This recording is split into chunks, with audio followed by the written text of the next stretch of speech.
20 janvier. Le paradis est de mon côté. L'œil est la lumière du corps. Si donc ton œil est en bon état, tout ton corps sera éclairé. Matthieu 6, 22. L'œuvre de Satan aujourd'hui est celle d'un trompeur et d'un accusateur. Le Seigneur le déclare accusateur des frères, jour et nuit. Par une longue pratique, Satan est devenu très habile pour blâmer et critiquer. Il éduquera chaque homme qu'il pourra utiliser pour qu'il se joigne à lui dans son travail. Par lui, beaucoup sont trompés et avancent aveuglément dans les sentiers que Satan ouvre devant eux. Le pouvoir central de la terre est un démon. Son trône est au milieu du monde, où aurait dû être vu le trône de Dieu.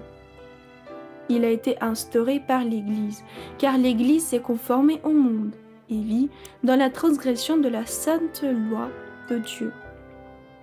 Christ s'est donné lui-même pour acheter l'homme de la puissance du destructeur. En devenant celui qui porte les péchés, il a brisé le pouvoir de Satan.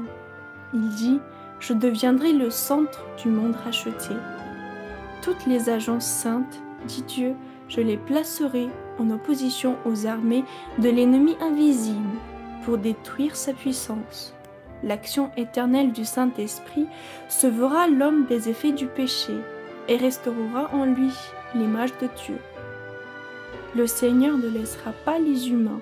Son trésor, ayant Christ à sa tête, s'avance dans les rangs de l'ennemi, sans que tous les efforts soient faits en leur faveur.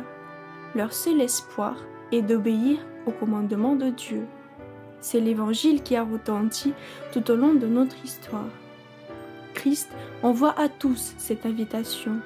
Venez à moi, vous tous, qui êtes fatigués et chargés, et je vous donnerai du repos.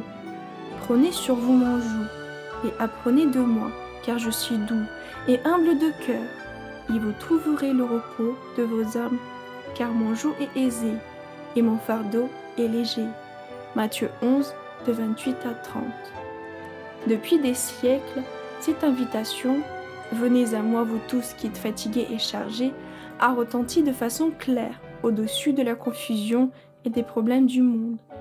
Dieu n'abandonnera pas les hommes, il ne les laissera pas courir à leur perte, en suivant leur propre voie et leur propre volonté, sans un effort déterminé pour les récupérer.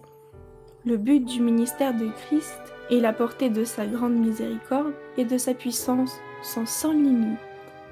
Lettre 78, 20 janvier 1900, à frères et sœurs Esmer.